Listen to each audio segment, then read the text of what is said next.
Good morning. I'd like to call this work session of the Southampton Town Board to order on this 5th day of November 2020. Please rise and join us for the Pledge of Allegiance.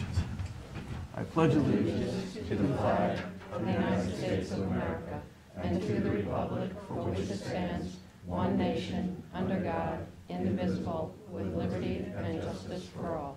Please be seated. Madam Clerk, would you please call the roll? Supervisor Schneiderman? Here. Councilman Martell? Here. Councilwoman Lofstad? Here. Councilman Bouvier? Here. Councilman Scavone? Here. Okay. Thank you, Sunday. We'll get started. Apologies for the slightly late delay. Having a little technical issues with some of the camera movement. So if we have presentations, Janice, I don't know if there's presentations. Normally, we can't film anything over here. If you're putting anything on the wall, we won't be able to see it, so. They did have some digital, but I don't know if I can. The digital make on it the happen screens on- should yeah. be okay. After I present, I'll maybe go over there And and there try may to be an fuss with it. interface for that, too. So we can check with LTV if. Do you make want to su- call down IT to assist? Do you want me to get that? Yeah, that would be. Okay, Thanks. all right, so, While you do that, And you have a thumb drive, John? We do. And you're going to do yeah, well, I don't I'll know- sit there when you Maybe I go think- and I I'll don't know if advance they it. use if it the works thumb out. drives, or if they're going to want me to email it to a draft or something. all right, so you got to put something on the screen, is that right? As soon Craig? as, I'll just kind of talk You can through get them, started and then maybe, all right, I'll so- work that out, yeah, just in the interest of time. All right, so, And there's paper copies too of a. okay, all right. Yeah, Oh. so I'll try to get it on the screen too. Either way, we'll be fine. So Janice Shearer is our Land Planning and Development Administrator, and she's going to introduce us. Thank you, Jay. Mr. Supervisor, members of the board, thanks for having us this morning. This is a continuation of a conversation about a zone change application located at 107 South Country Road in Quiog, behind the Strebels Laundry Facility. And you've seen this. There was an initial proposal for, I think, upwards of 180 units, and there was some concern. So the applicant has gone back and taken a look at what else they can do here in terms of provide. It's important that we provide affordable housing on both sides of the canal. We all know this. We are doing an affordable housing study with VHB, but I think that they've done a nice job of working with me to try and meld this into a more palatable proposal for your consideration.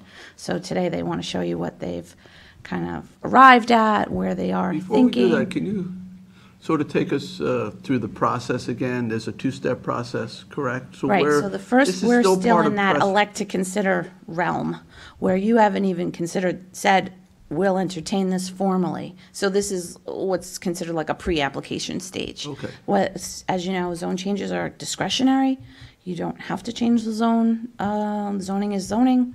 You can on your own motion, or you can upon petition. They're asking to petition you to change this zone to a multifamily zone. Initially, they were asking for an affordable housing overlay on top of that to double that density. Now, it's my understanding they are not. So like we did with concern for independent living, Right. where we sort of conditioned the town board's consideration. That's right. You Right. you have done that in recent. Right, so we're sort of in that step is under what circumstance would we consider entertaining Exactly. a change in Yeah, zone? even if you were to say, okay, we consider that, we are electing to consider, and you put forward a resolution and passed it, that doesn't mean you don't have to go through an entire review of it still. It just means you're going to Right. go through those We're motions. sort of You're gonna go determining under what circumstance, if any, we would consider Exactly. having a full hearing on a zone change. And this process was kind of put in place years ago because there was a situation where people were saying, well, we've put all this time and effort and money and we're so far down the road, and the town board said, we don't want you to be this far down the road. We don't want to consider this. So this is why this step was put into place. So you have that option up front to say no, or to say, this is interesting. I want to know more about it. Let's go through the process and see what happens. So that's what we're at right now, just deciding whether or not. Thank you. you want to take a look at it. So with that, I will turn it over. John Bennett is the attorney for the applicant. All right. Thank you. Thank you very much. I'm just gonna, if there's no objections, just only while I'm at the podium, I'll, That's fine. 6 Demask, feet away as it from were. anybody, you're good. okay, thanks very much. I'm just gonna have, well, Jonathan Gertman is here, who's gonna, as he did last time, do the primary part of the presentation. I'm just gonna, just so that I don't leave anybody out or mispronounce anybody's name, probably not, but can you, the team members and the owner, current owner, just identify themselves? That means identify yourself, stand up and sound off, so to speak. Sal Coco, B. Harvey Coco Architect. So what I'm gonna ask you to do, John, since we're not gonna really get this, and we're certainly not gonna get it in the recording, as each person says their name and position, if you could just repeat it into the microphone. Okay, sure. So we'll start again? Sal Coco, B. Harvey Coco Architect. So I don't have you on the list, but what is it again? Say it again. Sal Coco, baby, B. Harvey The architects. Coco Architect. Okay, Rob. Rob Muchnick, partner, Metro Group Properties. Rob Muchnick, partner. Mike Russo, Nelson Pope, and Voorhees. Mike Brusso from Nelson Pope. Some of you might remember Mike worked at the town many years ago. Right? Bob Strebels, Lawn Tape. I think you got Bob's name. Of course, he's one of the owners. Former mayor. Yeah. All right. Miles Monahan, the NRP Group. Miles Monahan, NRP Group. Ian John Strebel, Strebel's Laundry. Another Mr. Strebel from the owner. Mark Schraber with the NRP Group. Mark Schraber with the NRP Group. John Schneider with McBride Government Consulting. John Schneider, McBride, Government Consultant. I think was cumbersome, but we did it, right? All right. Okay, but I didn't want to leave anybody out, or, I had everybody's name, except for the architect. All right, your time's My up. apologies. Yeah, it's okay, that's fine. Well, and I think, I just sort of, we're really here at the point, Janice is right. It became a little bit cumbersome, the prior owner guided zone change or owner-initiated zone change. People would come in and they'd spend all this time, and then the town board would say, that's nice, but we're really not interested. So they would go through this process. So I think actually this process has worked really well, because we came in and we had originally 180 homes in effect, and through the meeting with the town, the civic groups and whatnot, we're at a point now where there are 104 homes on 17.4 acres. And quite candidly, I think we're sort of at the, you can use your phrase, probably the better east end one is to fish or cut bait at this point, whether or not you folks think this is a viable enough idea to move forward. Ultimately, it's still within your discretion, we know that. But we come here because we want to know that generally there's a level of comfort on where we're going. Now, it ain't over till it's over. We're all well aware of that. There was somebody many years ago brought a lawsuit against the town because they said just that. We went all the way into this zone change application and spent all this money and did all this work, and then at the last minute the town said no, and they brought a lawsuit. And I remember the local bar all said that ain't going anywhere because it's within the board's discretion. within the board's discretion. So I think this has been a very helpful process, so that you can't do that. But ultimately, it's in your discretion. But I think, and I'm not trying to be too assertive, but I think we are at the time now where, after our presentation and maybe with a little bit of reflection, we'd like to know whether or not the board generally feels comfortable with us moving forward. I think we are fulfilling a need. I think the town has done a better job than the villages of providing affordable housing, and I think that's why we've come here, and we think it's a fertile place for it. This particular site, we don't think it's going to work any significant change in the character of the neighborhood. We think it'll be a very positive community benefit.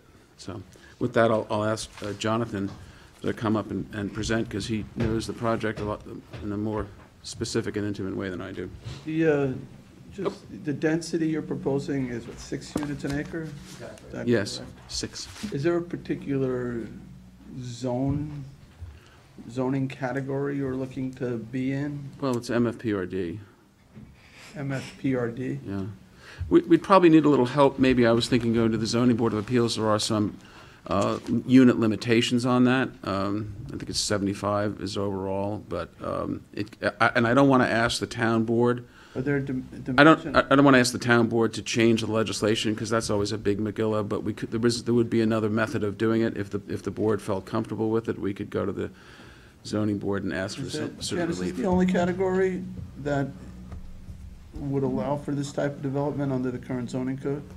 There's MF 44, but that's, I believe, 4 units, 1 per 11,000. It's a little bit of a catch-22. As Janice said, there's 1 per 4 units, but the MFPRD is 1 per 6 units, but it has a 75 cap. It just, honestly, the numbers don't work, so we'd probably, I mean, unless the board wanted to modify it, or the law, I think it's probably just an easier and less cumbersome thing to go to the zoning board of appeals. I just don't, anytime I ask a board to modify a law, then you have to study its effect over the town. I don't know, Janice, if we can Are there talk also- about Well, it. you could get to the number that you're comfortable with that. This is 100% affordable, right? Yeah. So you still Oh, you have could. that 330-8. Oh, overlay idea. my mistake then. That's You great. could overlay it on that to get to whatever number. Are there Get to the lower number. Are there locational standards as well with Yes. MF 44? Right. Yeah. There are locational standards as well with Yes, there MF are. 44? That would Does- require, there are also things in there that allow you to waive them if you want to. But there Does are this location meet- standards. Location of the downtown. It's within a certain distance. Is this from within the- a certain, the right No, this distance? does not No. meet it. Oh, okay. No. The problem with that is it's a nice goal, but the practicality and the suitability of No, I understand. spots, I think it's tough. I mean, it's a nice thought, but, and ideally, that's where you'd have them, but just the land isn't available. Right. You know, the other thing I'm looking for in the presentation, and, you know, reducing from 180 to 104 is significant. There's, 40%. yes, there's no doubt. We haven't done one that big? You've done it with a similar density, but on a smaller parcel. Right, exactly. And that's why when we came in here, We've the done it with original. higher density. I mean, Sandy Hollow had Yeah. probably double But- that density. Yeah, but on a smaller parcel. And Put this total on. less number of units. So you can see where it is on the tax Yeah, map. Janice, what's or John, what is the address of this property? I'm sorry, it's actually 670 Montauk Highway. 107 is this little out, 670 Montauk Highway is the address? Yeah, Yeah. it's the whole parcel. We'd have to actually subdivide out the commercial parcel out of it, but by, so here's could- Montauk Highway, and this is South Country Road. And this is, you know. yeah, well, the laundromat is, yeah. Okay. But I don't see that as much of a challenge. It's, So after this, after you say you have to subdivide the commercial portion off it, what's the left acre? 17 is after the 0.4 is subdivision. after we subdivided out. I don't see that as a big issue. As a matter of fact, 5 acre or more subdivision, Mike, you'll help me on this. I think it almost might be, there's a review process, but it might almost be technically exempt. So I don't see that as a big hurdle in terms of slowing things down. We just do that on a parallel basis. So I'm not worried about that. But it makes sense, obviously, to put the business uses on a separate parcel. Okay. And we could also provide on that parcel plenty of transitional yards. If the board were not inclined to go as high as the 104, but let's say a lower number, like 75 or something like that, this hypothetical, could the property line be moved to a place where the density is still the same? So instead of 17 acres, it becomes whatever that is. Well, 12 of acres. course, it's a Possibility. it's a blank canvas, so, yeah. Okay. But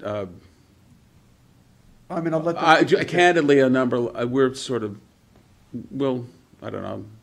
This is, it's tough because you have the requirement, you know, the case law and everything, and I think the town is not in jeopardy of that. I think some of the villages might be providing affordable housing. And it's that tipping point between, you know, what the community will accept and what the sponsors, where it makes sense.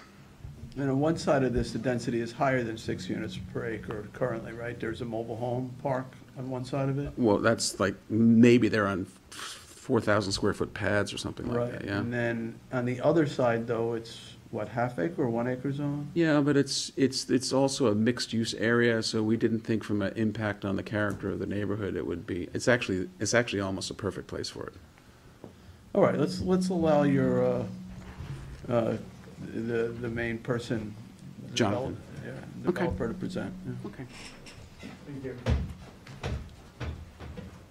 There are paper copies in the box there.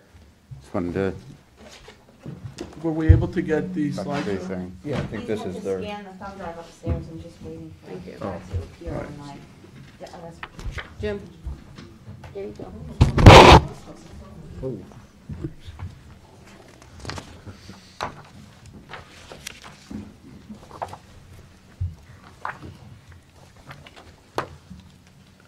All right, you can begin.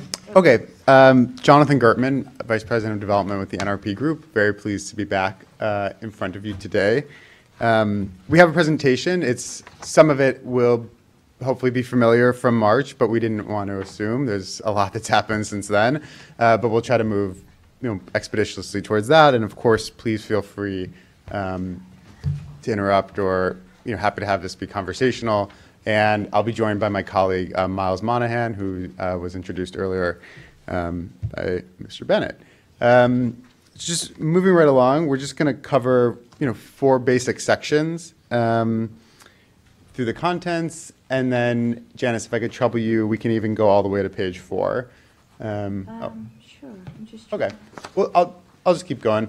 So you'll see, as John introduced, 5 sort of key core members of the team, and then we're very glad to be joined by the Strebel family, who, a little bit to the earlier conversation, have been very good partners with us in helping to work ourselves down to that 104 number in a way that would be feasible, and that's been a conversation that they were very happily, thankfully, amenable to. Our approach, NRP, is a national developer builder. We specialize in affordable housing, though we do also luxury market rate housing.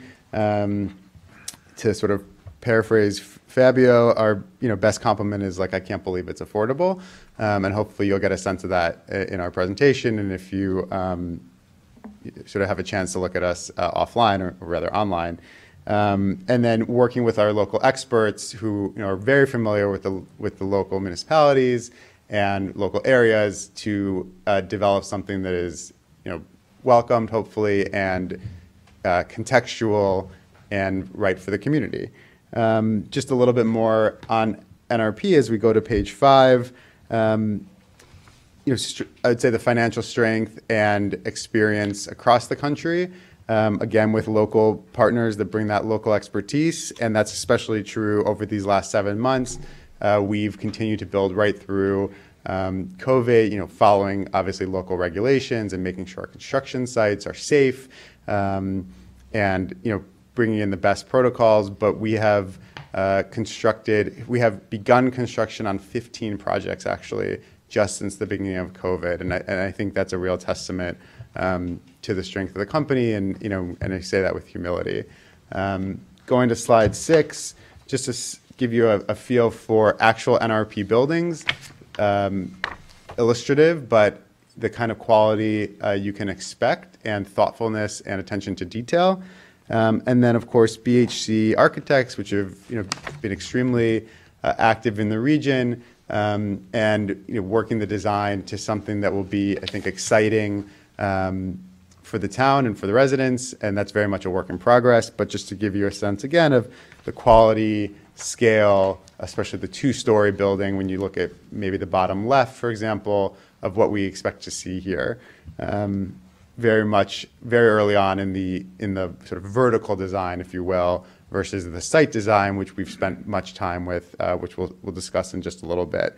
Going to section 2, just a little bit of an overview of the workforce housing landscape.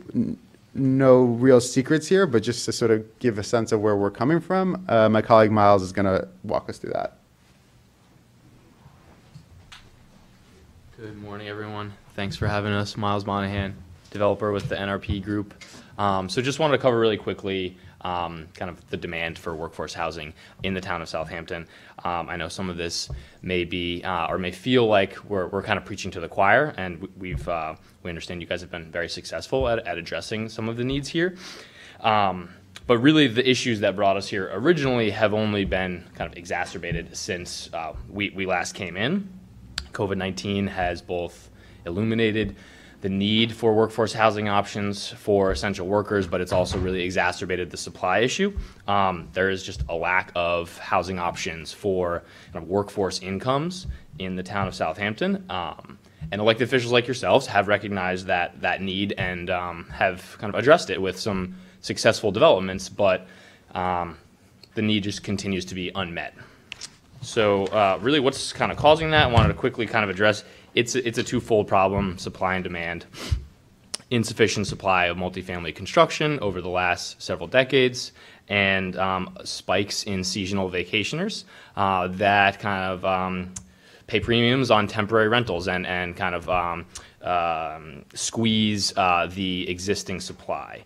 What does that look like in terms of the numbers? The effect is 30% of renters in Southampton are spending more than half of their income on housing costs.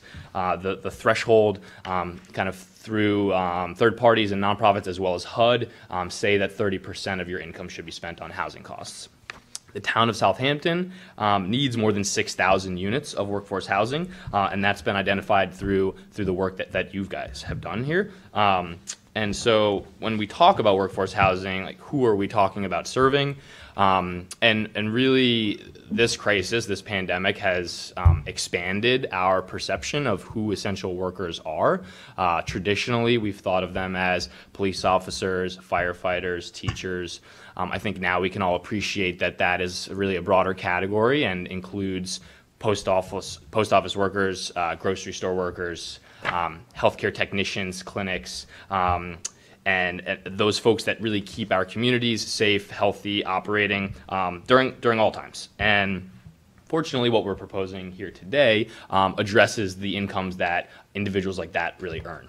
And just to quickly highlight that, we're planning to serve area median incomes between 30% of AMI and 80% of AMI, and those are tagged to the Suffolk County-wide 100% of AMI, the middle income of $126,000 a year, which I think we can all appreciate. Many households don't earn that, and that's why we're here to kind of talk about serving folks who earn below that.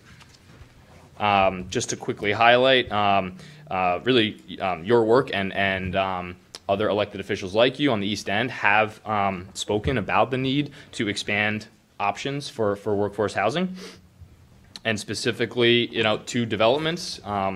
As you mentioned earlier, Supervisor Schneiderman, Sandy Hollow Cove is a project that we're drawing some inspiration from, and Spiant Commons. So to kick that off into our plan, I'm going to kick it back to Jonathan Gertman, my colleague, and he'll discuss what we are proposing. Thank you.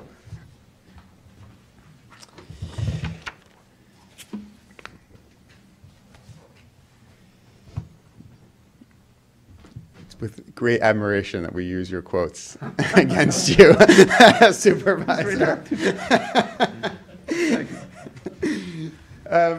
The foundation of our plan is a very specific site that is then informed by ongoing input, and I think that's been especially true, and we hope to be able to demonstrate that over the last year since we initially made our first application to be heard, and since we saw you in March, and we didn't come to Southampton saying we got to build here, like this is really where we want to be. This opportunity really presented itself, and this amazing site, and looking at it and saying, this really seems to be ideal location, the uses, the history of the property, and then understanding the need, which of course is somewhat intuitive given where we are, but then really learning everything we've learned as Miles described. So it's really based in this specific opportunity. And we go into, I'll go into that more on the next page 17, where you see we're using one of the two parcels address of South Country Road to highlight that even though it's a the large parcel is currently part of Shrevels, which has a Montauk Highway address. This property is actually exclusively accessed through South Country, not adding really any impact to Montauk Highway at all. I think that's something that probably wasn't as clear when we first came. And it really does not represent an environmental preservation value. You can start to see sort of some of the sand pits and the existing conditions. This is, has a history as a disturbed site. Obviously, the mix of uses around it sort of suggests that the impacts, which of course would be more formally presented, should we be invited to make formal application. But you kind of get a feel, given the surrounding uses, it's a bit of a maybe transition property from you have the salvage yard, you have the mobile home park, you have a commercial use, and then of course you start to get into residential areas. One of which actually in particular started as an income restricted for sale home, a mixed income property to the north.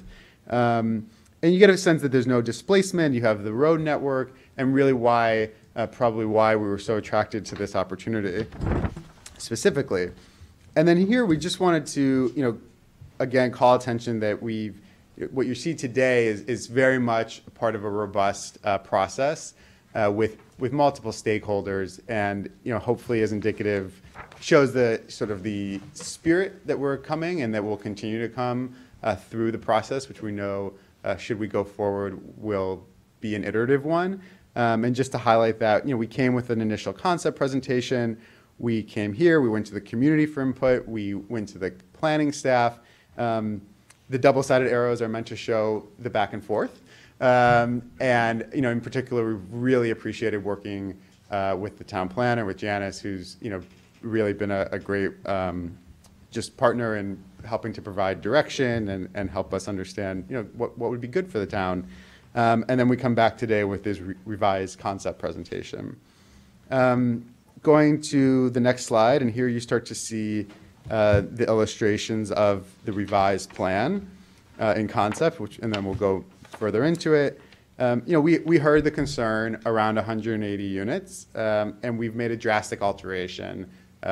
Over time, it wasn't immediate, but we've sort of worked down to 104, and as I mentioned before, the Strebels, were a very important partner in making that feasible.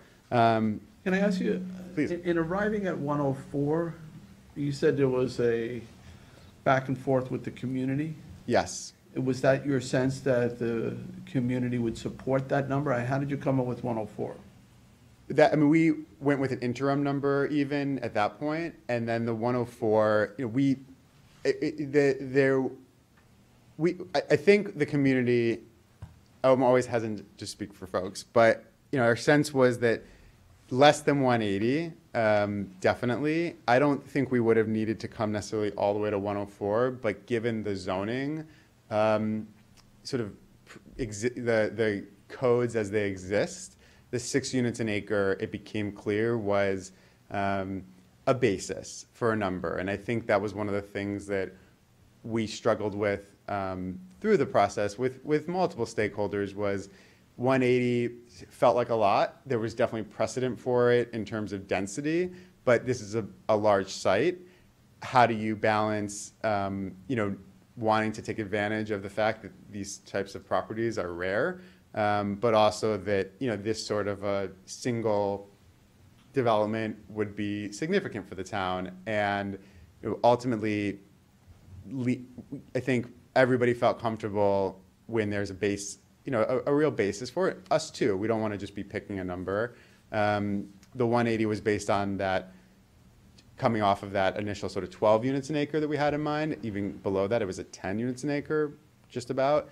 But then with the MF 44, the 6 units an acre, that was sort of the ultimate sort of fallback, if you will, of there's a basis for this, there's a reason, if you will. It's less than the 180. It's understood to be still significant. It's contextual with the size of the property. We can make it feasible, thanks to working with the ownership.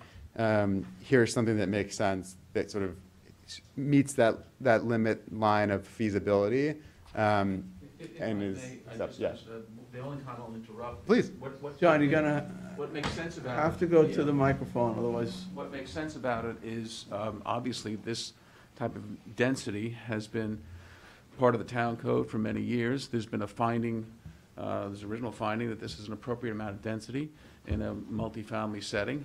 So it's not really an out-of-the-box sort of thinking. It's trying to really pigeonhole ourselves into a type of density that the town code itself recognizes. So I think. there's a caveat there, though, in the code, as you mentioned, that that density is assumed to be okay up to 75 Yeah, units. but I think as Janice said, when you get an affordable housing figure, That, yes, except that I forgot about the nonprofit part, so it has to be bona fide Okay. nonprofit, so you have to figure that, that. we either can work through that and/or go through the zoning board of appeals. There's a mechanism, there's a way to get there. There's a way to get there, but of course, candidly, we're not interested in doing it without a willing partner. Of course. Yeah, so, I mean, that's. You know, and I'm not No, sure I know on the you're not, number. you're Yeah. exploring, you're pushing, Yeah, you're asking exactly. the right question, you're asking the hard and right questions. Right. But surely if you have a density that, listen, it's the Southampton Town Code, you don't see densities, this is one of the higher densities, probably as high as any density that you see in the town code. And what that means, however, is that from an overall, master plan point of view, and from an overall density, the way the master plan looked at these things in terms of, impact on groundwater, all that sort of stuff, and impact on density, impact on potential growth and everything. 6 units from an acre is not an unusual thing. The other thing I just want to quickly mention is this site is disturbed by certain land uses, maybe some, I'm not sure, but maybe looked like maybe this might have been some sand mining that went on at certain times that happened all over in the town of Southampton. But I'm very sensitive to this because this is not a brownfield or anything. This is not like putting, workforce housing in an area that's been challenged, some sort of like, prior industrial ghetto or something like that. Far from it. This is actually disturbed. There's probably successional field growth. 100 years ago, out here, everything was cleared. I don't want you to get the impression that this is some sort of environmentally challenged site. Far from it. But anyway, Just to that point, before you go, John, 2 issues. One is you're making a hopeful assumption that the zoning board of appeals would accept that reduction in units. Well- So what the land allows for right now is 75, I believe. yeah, unless Right. there would be 2. I'm sorry. I didn't mean to. So I just want to, make that for everyone's edification, that's. That's true. There's a certain That's true. condition that's associated with you getting to that place, and hopefully, the town would work together if we went forward with it on that. The other is, there also was an issue, as I understand it, regarding the use of the dry cleaning facility. Was there was a part of the property, I don't know, Mr. Strebel, if that had been It would still remain. We'd carve that off. you would We'd take that subdivide out? off, but Okay. the- I just want but to the- be sure we got the boundaries drawn. I will tell you, though, the Strebels have been on the forefront of things like recycling and stuff like that in terms of the. No recycling denigrated, just want to and they've be been clear about everything that's Really there. cutting-edge operators over there. Yeah. I think that's been common knowledge for years. Let me get demonstrated to you if you want it. But I think, the idea was to fit it into a density provision that was not a stranger to the town code. I'm sorry for the. No, thank you. Not at all. And on the nonprofit point as well, I mean, we regularly partner with nonprofits who become owners of, these properties over the long term. And if that's the path, again, I mean, coming in the spirit of, partnership and Is there federal finding a housing credits path on this forward. project? There would be tax credits All to right, build so this, you have to yes. have a not-for-profit partner, don't you? Not for the tax credits, but just by the local code, if that was required. Okay. May I ask a quick question? Please. You said that, I know you said you don't like to speak on behalf of the community, but it says here that you also had a dialogue with the West Hampton Beach Superintendent We of did. Schools. Yes. Can you give us the gist of that? Yes, he was very receptive. We actually went with the 180, did not have any sort of, allergic reaction or bad reaction, felt that there was capacity. and it had a really productive conversation. Absolutely. Mentioned a little bit of tightness in the middle school right now, and clearly was anticipating an uptick in enrollment based on what he was seeing with COVID, but very favorable. Okay. And then, I will say we did speak with Thelma Carter, who runs the Quiog Association, about this 104. She was and gave us her imprimatur, but I wouldn't want to speak for all of the community. Thanks. Just also a good question. John Schneider was originally part of your team, had made some, I'd spoken to him on the phone. Yes. Is he still part of your group? I didn't see him. Oh, there you are, John, okay. Just want to see what happened to you if you're out in the parking lot. He's or something. hiding behind the mask. Got a large mask on, you can't see him. Still a very critical part of our team. Uncharacteristically quiet today by design, but So far. been very important in helping us get here. So continuing to the next page, which ends up being page 20, where you really see the revised plan come to life. And we'll cover this a couple times, and I hope you all received, I think I see one, the full-size set of plans was hastily FedExed by me on Saturday, so thank you for, hate to not work through our esteemed attorney, but just in the interest of time, I sent them directly, and appreciate folks accepting them a little bit out of protocol. The exciting thing here is I think we've come to we obviously have a much smaller in terms of footprint plan, which means we have a ton of undisturbed and really what will be reclaimed, replanted, improved property from what you would currently see on the existing conditions. The sand pits go away. We plant, we clean up unfavorable growing conditions. We preserve between 40 and 50% of the site. Significant setbacks, more so than we were originally showing to any of the surrounding property uses. A bit more, the thought was a little more of an organic feeling plan, if you will, something that hopefully won't look over time like it was necessarily built all at once.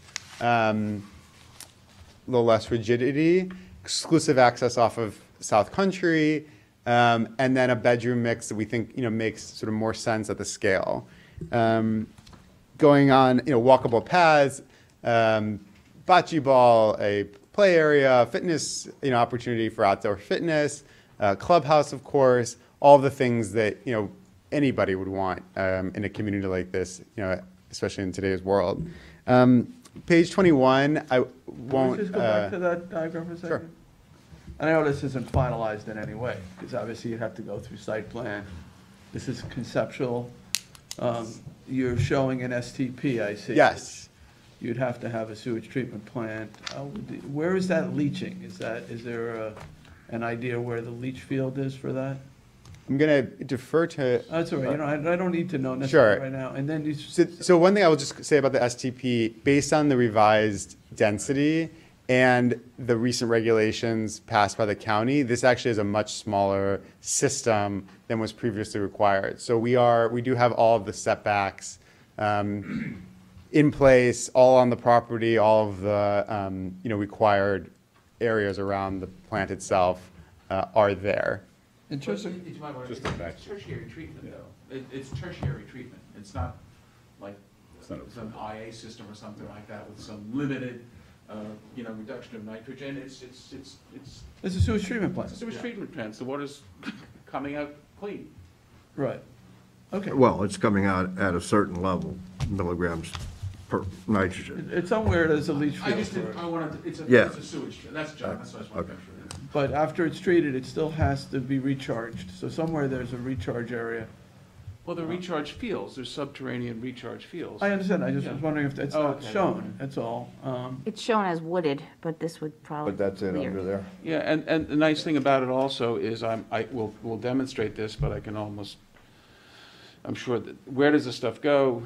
Prevalent flow of groundwater ultimately ends up out in the ocean, so you worry if there are any wells in between it. My guess is we'll be able to demonstrate that, I can't say this is the pure matter of fact, but my guess is that everybody's serviced by public groundwater along the flow of groundwater. So I doubt there'll be any impact, but we'll show you that. And if we're going forward, we'll show you that as Yeah, part of the. I know my question doesn't have to be answered right now. I just was wondering if you knew, but that's okay. And then the building that's identified as, it says lease club or something? Yes, That's common space? Is that, yes, that's your clubhouse? yes. Fitness, clubhouse, Is it offices for on-site management. Community rooms? Community room, Is it big absolutely. enough for 100 apartments, 104 apartments? Yes, have a absolutely. Definitely. We even regularly say the Quiog Association wanted to have their, monthly meetings there. That's something we regularly do. If we can will ourselves to imagine that that's something that might happen again in our lives, which I think it will, just keep the faith. That's something that, we welcome and love that sort of community interaction. If the renter, and this is all rent, right? That's not owned? Yes. So if the renters wanted, let's say, to have whatever, a movie or play card games or something, they could use. Absolutely. We will, do community programming. That's part of sort of NRP. We have on-site management, on-site staff every day. And then if they want to, if there's a 16th birthday or a retirement party, what have you, that can become available for private use. You said on-site management, so one of the 4 units is for a manager? We will typically would have a live-in superintendent, yes, but then also just staff that work, in working hours. 6 Right, days so a week. but of the 104 that you're proposing, one is a manager's apartment? One of those would be a superintendent. Okay, all right. So while you're on the question of STPs and other things, are you going to be talking about alternative energy and how you're going to help us meet our goal of trying to reduce your power consumption? I am going to speak to that Okay, at a good. later time in this presentation. All right, so let's keep going. Let's go.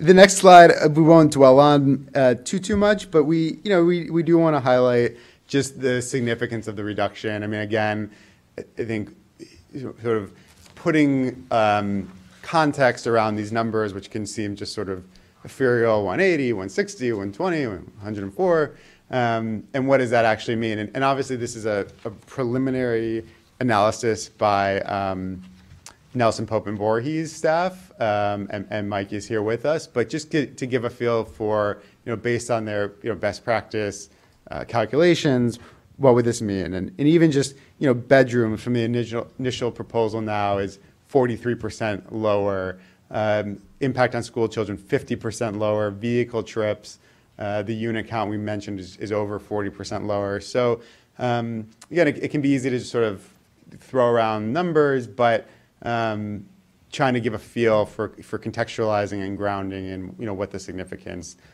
since we last saw you of the reduction is, and you'll have this for Does your model review. include the pilot program? In terms of tax, In lieu of taxes, yeah, to the school district? we have not done a financial analysis yet. Okay. Janice, we typically will require that, right? Absolutely. That there is An analysis of the tax benefit, the property itself, comparison. would it be off the tax rolls, on the tax rolls? If it's not, Still on the tax rolls? It is, but they typically, affordable housing developments negotiate pilots versus paying, that's, all depends on if it's not for profit or not. yeah. If it's off the tax rolls, then you would negotiate a pilot. If it's on a tax rolls, you just assess like any other property. Assess it, right. Okay, so I guess that would depend on the structure of who's building it. Yes, even with a nonprofit owner, because of the way the tax credit partnerships are set up, it's a for-profit. It can be owned by a nonprofit, but there's May an not be umbrella tax to a exempt. for-profit. We would seek a pilot, and we would study the fiscal impacts as part of a formal application and provide an analysis. Right. And there would be a parcel that would be divided off of this property that would still be a taxable property, that's yes. laundromat? Yes, Yes. Right. but I mean, this property will pay taxes. Okay. Fine. One way or another, either through a One way. pilot or Yeah. through a regular Yes. assessment. Okay. And jumping ahead to 22, again, the vertical design is very much preliminary and going to be something we're going to work on very much together, and of course other bodies will weigh in as well. But wanted to just lay out some principles, and one is contextual design, a residential feel. We do not want this to seem institutional in any way. We want it to seem very natural when folks drive by in 5 years or 10 years or any time that just looks like a beautiful Southampton community. Some diversity of design, not monolithic, all the things that I think make neighborhoods interesting and attractive, and rooted and grounded, but hopefully also some elements of surprise and enjoyment. And then sustainable design is something obviously very important to you, very important to us, very important to the funders that make these projects feasible. So we will absolutely have a state-of-the-art construction methods, energy methods, and we've become very active and interested with alternative energy as well, particularly solar, which is just such an obvious one. And thankfully, New York State. I actually don't have specific experience yet with LIPA, but is it still even LIPA? I know that's always a it's still there. Excuse me, LIPA. But for example, with Con Ed in Westchester, where we've just broken ground on a large market rate development, we have solar panels on top of all of the roofs. That's the biggest installation we've actually done as a company to date. We're really excited about that. We will meet Energy Star use of appliances. We'll meet Enterprise Green Community certification. So multiple paths in terms of building envelope and energy production. And then, of course, two sides of that. One is really limiting use, and that's through the energy code and envelope tightness and materials. And then even trying to produce some of our energy to offset the impact. And then, other aspects, of course, water preservation with low flow appliances, plumbing, bicycle racks to encourage alternate transportation, EV charging, even on affordable property. I mean, that is coming, that is happening, obviously very rapidly, and becoming an option across the the cost spectrum, thankfully on the automobile side. So lots of different ways to approach that, and definitely will be a robust and sort of diverse attack on the sustainability side. Before you move on, John, did you have any questions about that? That was the issue you brought up earlier? No, I'm fine. Okay. Thank you. All right, go ahead. So, just John sort of covered a lot of this, and I don't want to belabor it, but happy to, to go back to anything. But obviously we think this is an ideal site. We hope we've made the case for that. We think that, the 6 units an acre is, rooted in the town code with obviously certain modifications, certainly well below the precedent that you all have set on a couple of successful projects, though we recognize this is both a big property and a big opportunity. In line, of course, with the town code, and we think just really well suited to move forward. And then in next steps, you may remember the couple nice quotes we included about us, since we're still new to the community, and our goal and our hope to become part of this community. So with that, obviously any additional questions for myself or John, any members of the team, but that would be the end of the formal presentation. I have a question maybe for Janice, though. After their first presentation in March, you had submitted a report to us. Yes. Can you do the same for this new? Yes, and I had hoped to, but I'm sorry I didn't have a chance to get it for today, but I can revise that report and Thank you. submit it, sure. Thank you. That'd be helpful, that'd be great for everybody. Absolutely. Is there public bus transportation near this site? Montauk. Montauk Highway is the closest, okay. Although I don't know the I don't thing know that S92 and, Even stops Well, no, it's there. still, they haven't cut that one yet. okay. It's It's the 92. only one left. Yeah, How far is this from the train station? Or it's a distance. Yeah. Bike ride or? It's at the turn where the marinas are. just up there, there's Here's Country your Road. closest, That's, I like, guess that's village or where bog. the difference, right? You're having the access to it off of Old Country Road, or Country Road, Here's- as opposed to Montauk. But you still have to access Country Road from Montauk. Here's How do you this. do it from the west side? I mean, east side? You have to go down and come up? Yes. Okay. If I may, just from the access off South Country, and just in terms of a sense of place, you know, you're driving on the old road, and making the left into the village, it's not gonna see, you're not gonna feel much of a change at all. Yeah, It won't be visible. Yeah, no, No, I know, that's In terms of traffic though, South Country here. does your company ever provide transportation types of services? If people wanted to go downtown, is it like a shuttle van, a bus, or van? Just to reduce the amount of cars? Not that 104 units is that many.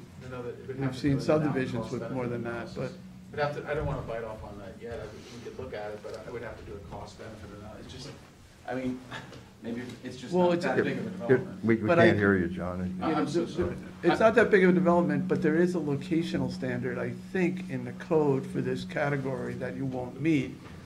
So somebody would have to waive that locational standard. Yeah, that's true. And one mitigating measure could be a transportation service. That, you're not walking distance to downtown, but you're providing a way for people to get to downtown without a vehicle, so. It's just a thought. It's not that far into the village. It doesn't meet the standard, but I don't know. You're looking at a guy who rode 8 miles on his bike this morning before the meeting, so it doesn't seem to be that much, but it's certainly something we'd look at, yeah. Uh-huh. And, you know, it's gonna have to be part of the dialogue. Uh-huh. Yeah.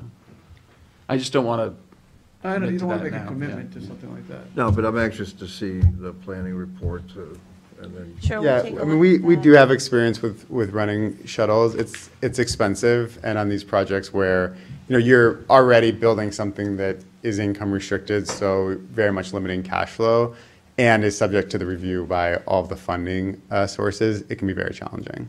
I do want to We be. would likely, well, honest not about that. us, but the planning board, they would do some sort of traffic analysis as part of SECR. No, you would do it, because this is all in your realm, because it's a floating On the zone. zoning. You're So landing a this zone is here. yeah, Yeah, okay. this is all, you're the lead agency in this case. All right, but not yet, right? So the SECR would So- follow, once we elected to consider. And they gave a formal presentation, then we would coordinate SECR with the planning board and any other, you know, agency that's involved. And, you know, say, assume lead agency, and then you would conduct the review through Right, land and to assist the management. board in making the decision on whether we'll even consider a zone change, you're gonna do a report. Yes, so we gave you a You're gonna make a preliminary report, recommendation? and, I'm sorry, And you'll make a recommendation of whether you think it's worthy of the next step.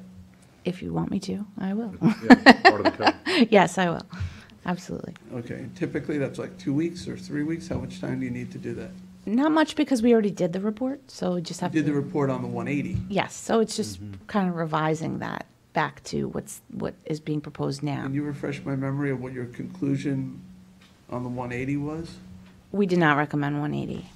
That density was too much, and there was significant issues with, you know, are they nonprofit? It's not, you know, all these kind of, like, putting that overlay on it to get to 12 or 10 units an acre was not, we didn't necessarily not recommend it, but we were concerned about the density there. So, Okay. in this case, I just want to make the point that the multifamily housing large that you see on the screen, it says no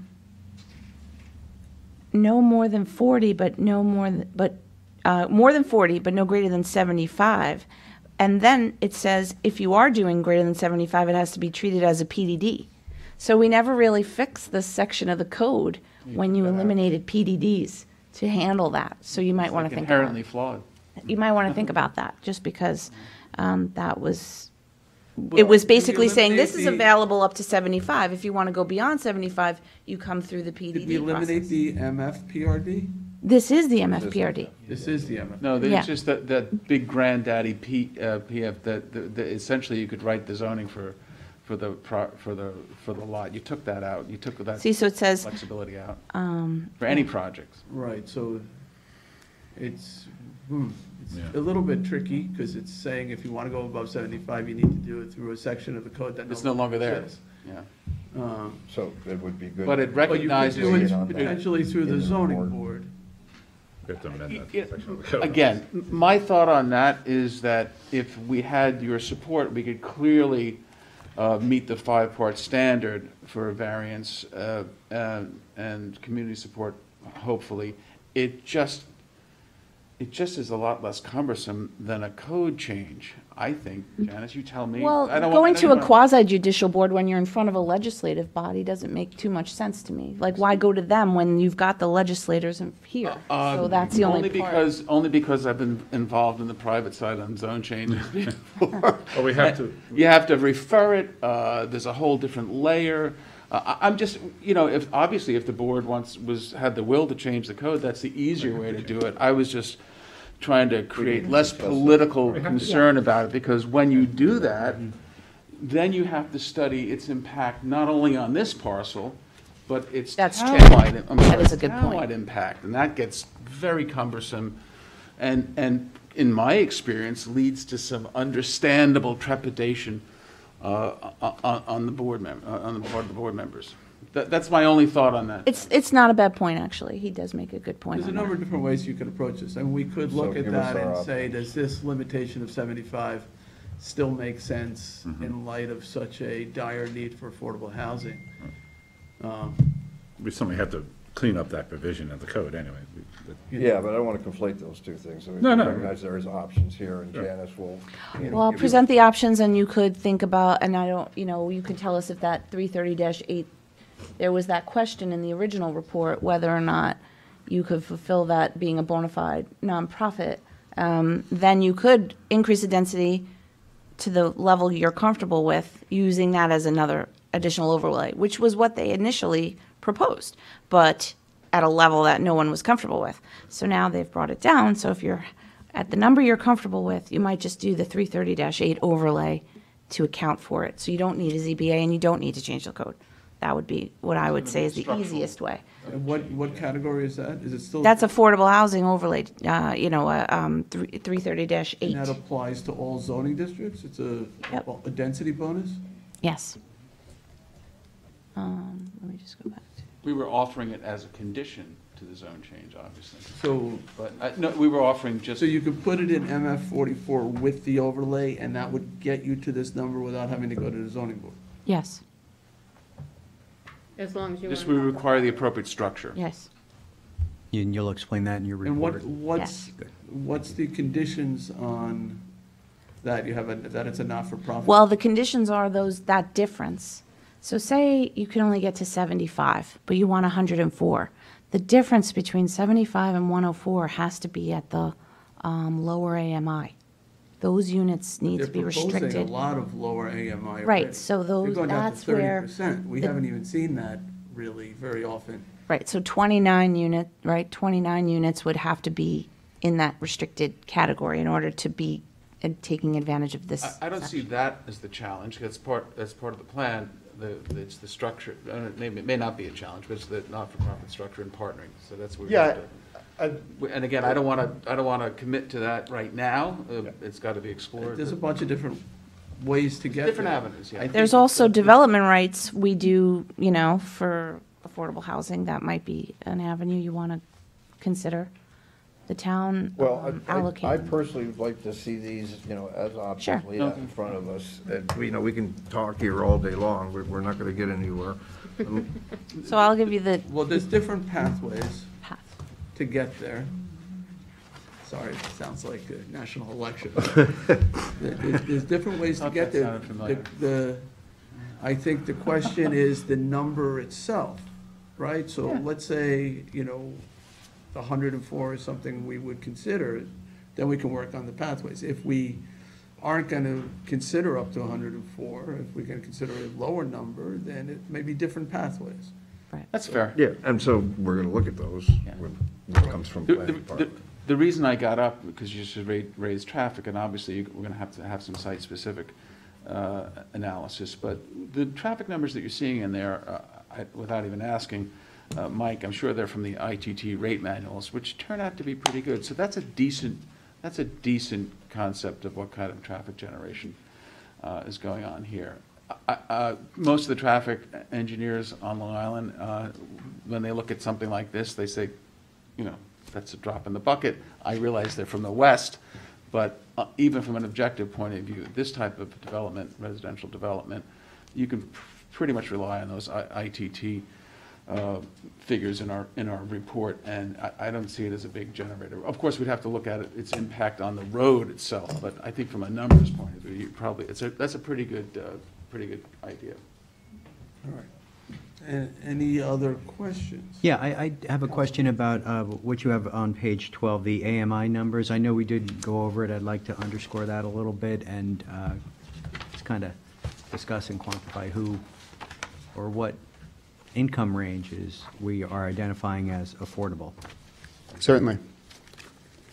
30 to 80%. The exact mix isn't determined. I mean, that would be a conversation with you all, a conversation with the state, which ultimately allocates the tax credits, which help with the funding, but within this range.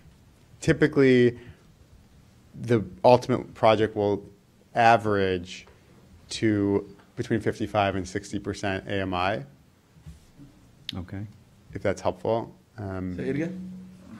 Typically, this mix will average to that 55 to 60% number. So just a simple example, if you had, you know, if you had 90% 60s, you'd have 5% 50s and 5% 80s. Sorry, that wouldn't work. It's bad. Shame on me for trying to do math live. But essentially the point I'm trying to make is you'll have some large number of the 60s and then 50s, 30s, and 80s. And on that weight scale, you'll come in that 55 to 60% AMI range. I don't know if I made things more. Would it be fair to so say, 50 let's say we round to 100 units, you Yes. have basically 25 in each category, is going to have an equal amount in the 30%, 50%, 60%, or 80%, or are you looking to have a different distribution? I would say the weight is in the 50-60 range, and then the sort of curve barbells in the 30 and 80. More like 10, 40, 40, 10, something like that? Something more like that. And then in terms of the... Maybe 20 on the 30, that's a need. And there would be income qualifications to rent Absolutely. units? So you're qualified, so you submit, and we have a whole compliance department that manages that, that's, you know, part of the on-site management. You submit your paperwork, you submit your asset statement, income verification. You know, you need to make 2.5 times the rent. You need to be qualified and be able to pay it, but obviously can't make too much money. So it's, you know, finding that balance, because we need people who are, you know, rent-paying, you know, working folks. So one bedroom at $1,087 rent would be roughly someone who makes $47,000 a year, which is kind of a second-year teacher, kind of, or police officer, or construction manager. Teacher, yes. Okay. I think the other two are getting toward the construction manager. Entry level. Very entry level, yeah. Okay. Right. All right. I'm just. And probably no police officer. I think all your police officers make more than that. But yes, Starting yes. ones, maybe Is it that low? Okay. what was the number? The 47,500. 47. They make it more than that. Okay. They'd probably make a little more than that starting. No, starting right around there. Okay. And so if an individual makes, $76,000, they would have to pay $1,900 a month, right? Exactly right. And this would yes, be it's open quality. for- What's that? And this would be open for people in different income categories and brackets.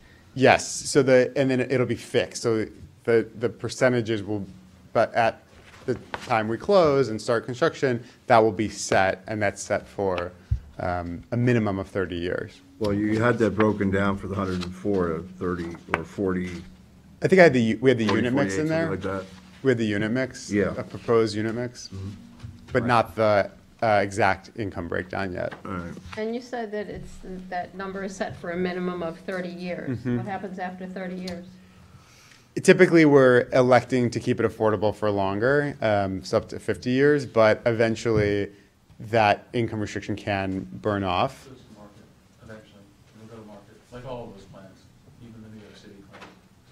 That's a long time. Well, it's 30 years, and a board in 2050 or 2051 or 2, whatever, they won't, the town will have no say in what happens to this unit in 2050. It would not on that, that's right. What typically To market price. happens is it gets, after 15 years, the property is ready for a refresh. It's called re-syndication. You go back, get new credits, fix up the property, and that starts the clock again. That's a very typical situation. Certainly our business plan isn't, in 30 years, we'll have all these market rate units in Southampton. We're really, we are in the affordable housing business. Okay. I would be hoping to read the paper at that particular time. Okay, thank you. I look forward to the report. Janice? Sure. We know papers. Rick, do you have any questions? No, Tom and John actually asked the same questions, but I just want to check with John. John, the community input was positive? You know that? It was mixed. The units that they were talking about was 80 and under. That's sort of what was floating around. This is new to me, so I think in some ways, we need to take that back to the community. Geez. When you say 80 and under, the number of units? Or Yeah, the 80 number of units. Number of units was 80. Okay. I think the housing plan that Diana's working on will inform this a little better. I'm hopeful. I like this mix. It's better than what we were seeing before, particularly with market value housing and things like that. I think that's to answer your question, I'm not sure.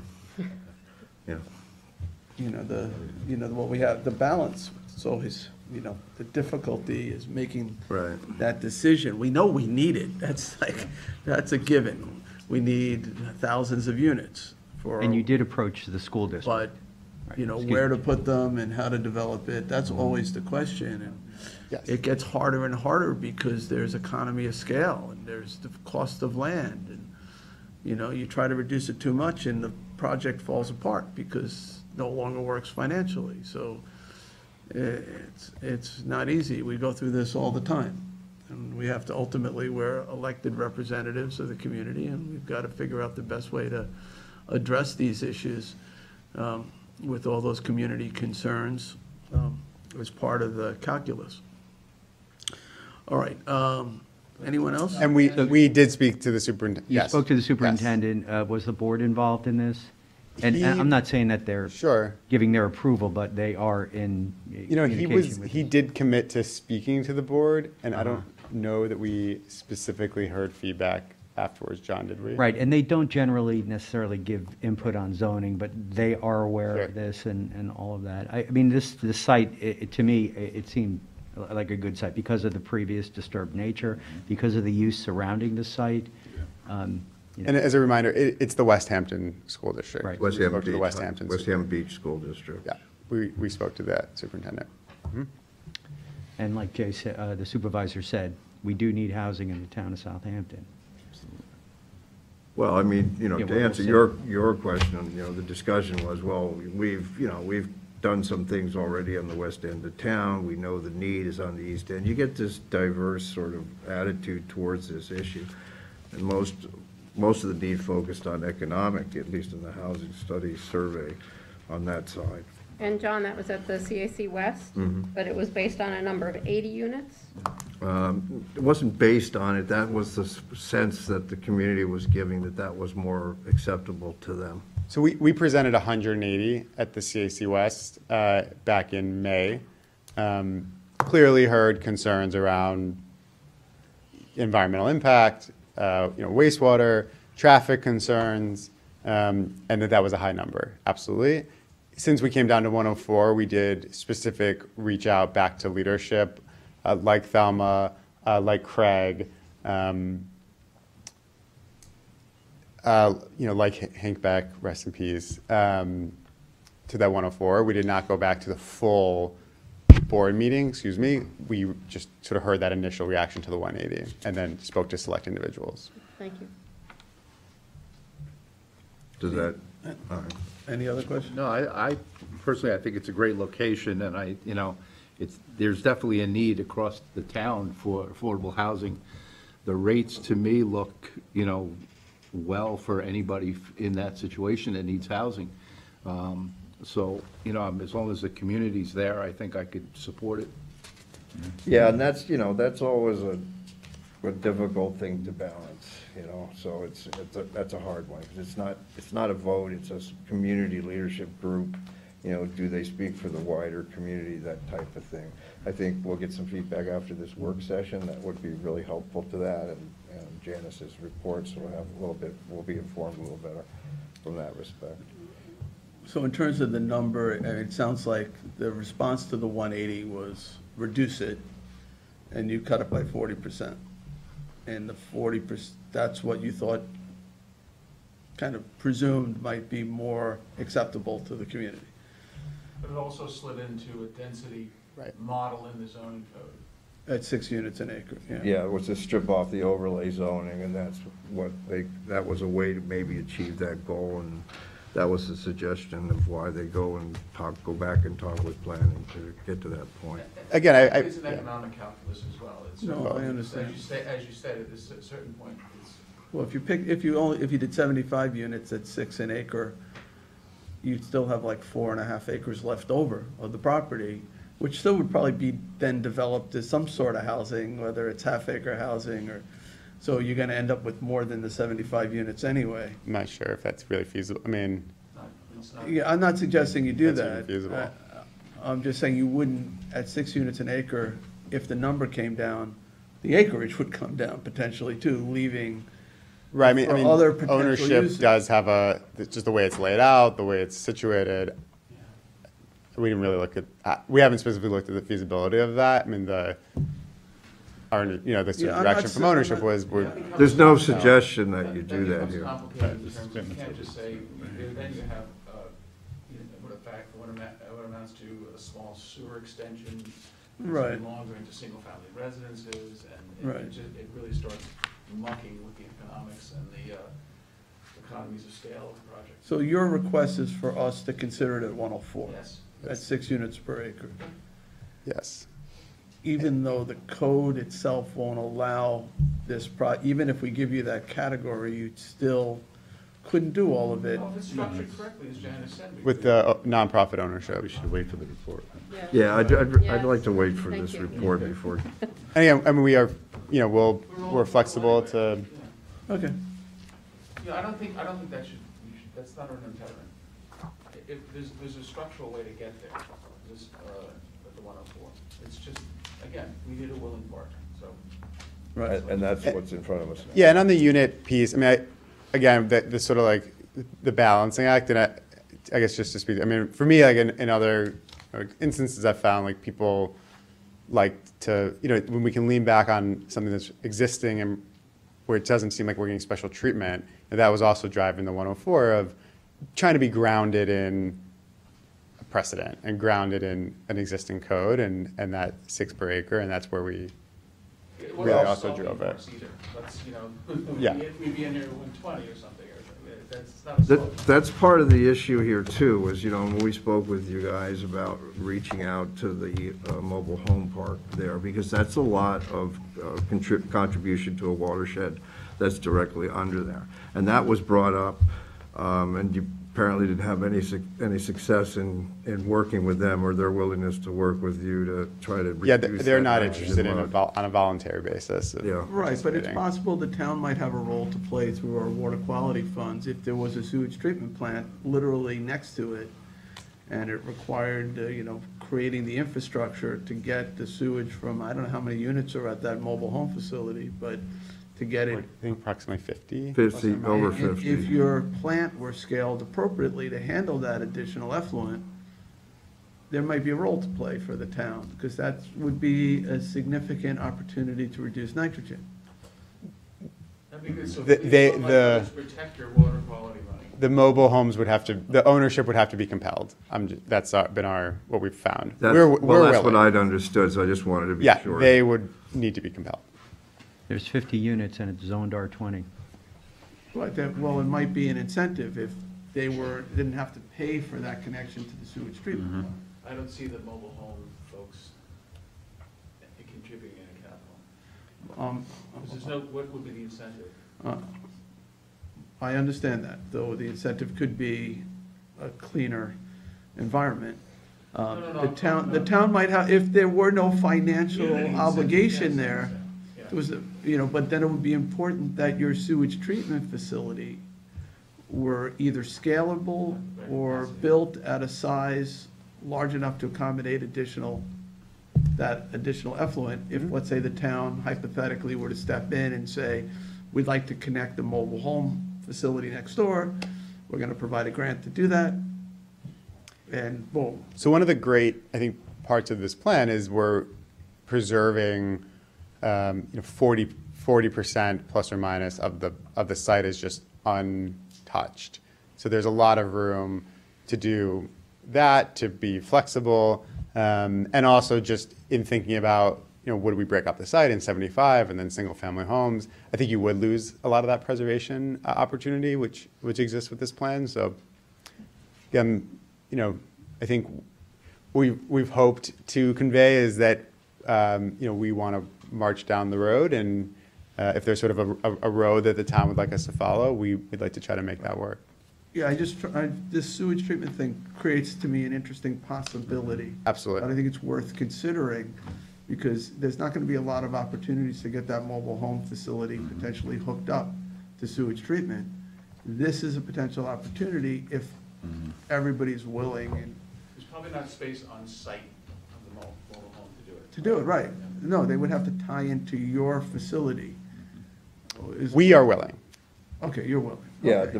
the problem was that if- they were not willing or not, there wasn't a whole lot of sense of cooperation there. That was. At least at the moment. At the moment. Yeah, it's a possible Later on, consideration, I'm sure. if suddenly they're required to put in IA systems for 150, or what is it, how many, 50 units? 50 plus. They might suddenly become willing because of some, future mandate for nitrogen reduction. And suddenly will be an opportunity as long as you have a cooperative neighbor in the affordable housing development. I think it would have to be explained to them, because that's a lot of retrofitting. That's putting a sewer pipe in the, I think it's a fantastic idea, it's just, it's gonna have to be marketed in effect to them the right way. Right. I just want to make sure if we're going to approve this, that there's the ability to scale the capacity of the plant to accommodate additional flow beyond, the 104 units that are proposed. Well, we'd of course have to have a commitment, because that's a different plant to build, and we'd have to have. Or not necessarily. It could be just an area reserved for future expansion. I don't know enough about package. I can address that. Package design. Mike Brusso from Nelson Pope and Voorhees. The Suffolk County Department of Health Services requires that there's 100% expansion area for every system like this.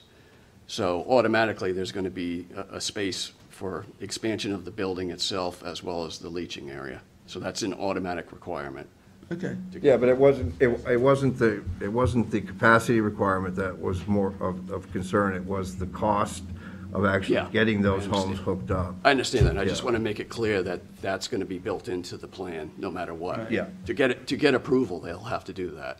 And that's based on what you're proposing, not an additional homes. Right, automatically. Anyone who has a system like this has to have the property available to double that. It's the cost of hooking up to that, which is. For that same reason, so But others the town, can possibly tie water into it in quality. the future. Yeah, Water quality could do that. We could possibly. So, and if that space is hooked up and used in the future, are they then required to double it as well? I'm sorry. Hi, I'm Okay. speaking, and at the mask. Yeah. And if they have the 100% expansion area, if that use does get used, are they then required to expand it yet again? No, by I Suffolk don't believe County? so. It's just, okay. But it wouldn't be a I'm not absolutely certain about that. 50 unit, if the plant is for 100 units and it's doubled, then if the plant is for 200 units and you're adding 50.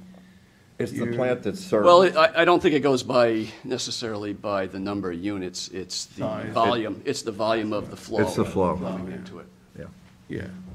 So it wouldn't be a major increase, I don't think. Do you have an idea of what kind of plant or what kind of system you're proposing? I don't know, that would be up to them. At this point, it's very conceptual. Right. But there are a number of innovative systems that Suffolk County has approved. Would this be considered a cluster system? Is that, or is it No. sewage treatment? No, It's Appendix A system. Excuse me? It would be Appendix A system. Okay. Sewage treatment under Appendix A of the Suffolk County Sanitary Code. And, if that happened in the future, where this were connected, presuming there's some town funds that connected and you're willing to connect it, there could be some then revenue to help you deal with the cost of processing additional effluent. In other words, it wouldn't be free to the mobile home, they would pay some O&M to the affordable housing complex next door that's processing their waste. So, Yeah, I just think we would look for it not to be a cost to us, as long as that's at least it would cover your costs. It wouldn't be a Right. cost to you. we're not looking for it to be a profit center. That's a hard one to sell. Right. Well, no, because they're paying now to get sanitary systems pumped and things like that. They would no longer have to worry about those kinds of things. So it probably would be a break even for them as well. But you don't want it to be a cost burden for the mobile home, for the affordable housing development either. So, Well, the overarching issue is that chances are that some locations may just have cesspools without septic tanks, or, we don't know this, but Well, given that density, I think you're probably right to. right. all right, any other questions? Well, too many to. But Janice, you can explore that possibility when you do your report too, right? The scalability of the sewage treatment, or that it could be potentially something that could benefit. Sure, as a general concept, but I think if you really want You to can't explore it, you could do that in the secret analysis, whatever that looks like. You can ask for that as Just- a it just struck me understanding. as an interesting opportunity, so. Those are what, 6? Yeah, no, it was just. We were gonna bring our sewer engineer, but we maxed at 10. I don't know how big a mobile home is. Well, it potentially makes the whole project net neutral Yeah, they're less Yeah, but there was. for nitrogen. Yeah, I'm trying to figure, we know that 650. Yeah, yeah, I know. 125 is It's kind of- like 225. I forget what the Back and volume forth. would be. 125 a day for a regular. Huh? 225 gallons per day, he's saying. 25. Yeah. Because they're more than 600 but less than 1250. Right. That's a decent baseline. Times 50, that's the volume. Well, putting IA systems? Is that what you're? No, he's talking about the To handle the county's- flow from the sewage Oh, treatment from the mobile. Yeah, I don't think it's a lot, actually. Flow is based upon the size of the unit. I think it's up to 600, it's like 200 a day, between 600 and 1250. It's 250, and then strangely enough, once you get to 1250, even if your house is 20,000 square feet, it's 300 gallons a day. But that's the way Right. they calculate. They're looking wastewater. at creating a new category for even smaller units of a lower flow number. Which right now, the bottom number 600. is 600. Yeah, that's the size. The- I think, is it 200? That's the capacity, It's but 225, and yeah. that's what you're talking about, is those micro apartment category, which Right, would be but it's like- 150 gallons a day. Which could be This like is the much calculation for smaller. the mobile home facility might fall into that category where, It's likely to be 225, or either 150 or 225, but I'll, I don't think they've changed it yet. it's in flux, so we don't really know, but. well, it we'll would just be- give you a ballpark, so Okay. you know, in the report. Yeah. These are all the fun studies you get to do if you invite us to apply. We get to do. I think we're done now. Okay, any other questions? No, I appreciate you all coming and what you've done on this particular application and the early outreach and preliminary outreach to the community so far. All right, so we'll await the recommendation of our planning department, and we appreciate you guys coming here today. Get back safely, and we're going to move on to the next topic, so thank you. Thanks for everything. Thank you. Oh, thank you.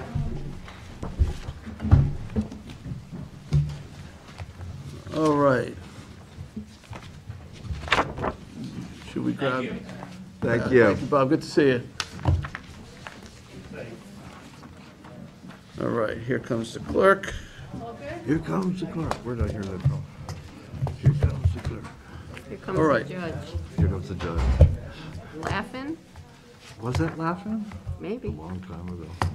Showing my age. I don't know who's been here since I left, so you're gonna have to. No worries. Yes. Janice was there. Or was it hee-haw? No. That was laughing. Was it laughing? All right, so we're going to review the draft agenda for the meeting of November 10th, which is next Tuesday, and this meeting will occur in the afternoon, 1 o'clock, right here, Town Hall on Hampton Road in Southampton. And we have a bunch of public hearings, 13 of them, lucky 13. So we've got, let's see, first one is on the budget, preliminary budget for 2021. Second one to consider increases proposed in the maximum amounts to be expended annually in the town of Southampton's special districts.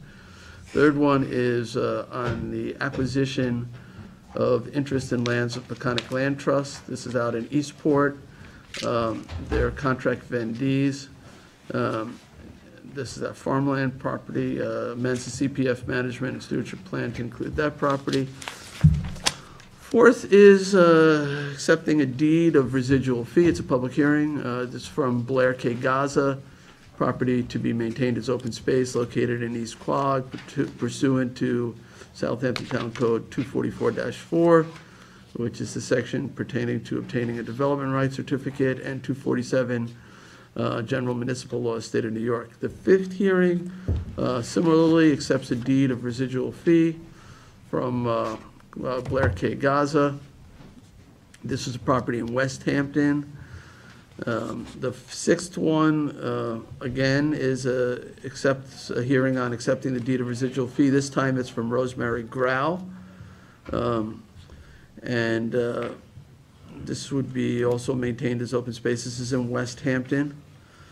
And seventh one, related, it accepts a quit claim deed from Rosemary Grau for properties maintained as open space located in West Hampton. The eighth is a public hearing accepting a deed of residual fee from Joseph Gaza. This is for property in North Sea. And the ninth one is a grant of a conservation easement, accept the TDR grant of conservation easement from Blair K. Gaza. This property is located in West Hampton. And the 10th public hearing is considering the acceptance of a grant of conservation easement in connection with the application of Southampton Country Day Camp in North Sea. And the 11th hearing is consider a grant of conservation easement in connection with the subdivision map of Mohawk Halsey LLC out in Watermill.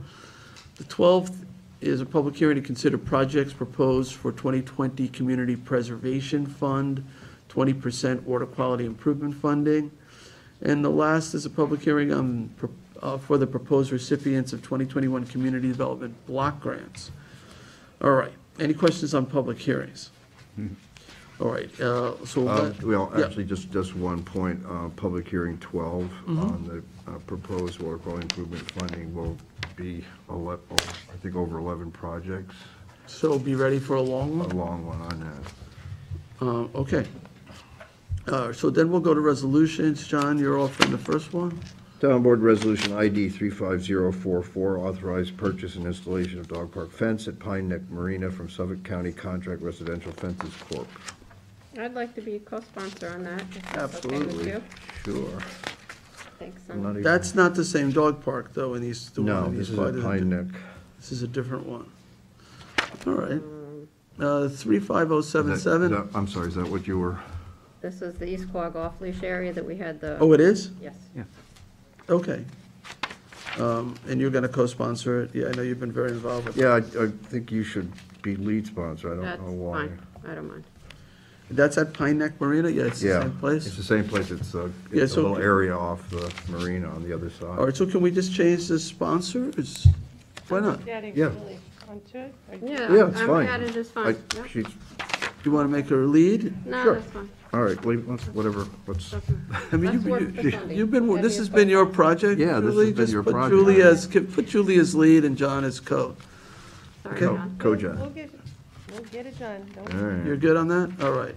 35077, authorized purchase of general building maintenance involving new construction, reconstruction, and demolition from Renew Contracting and Restoration, Inc., using the Bay Shore UFSD contract. I'm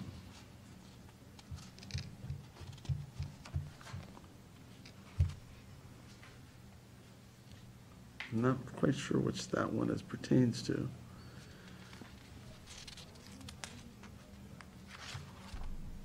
Now we can try to get more detail.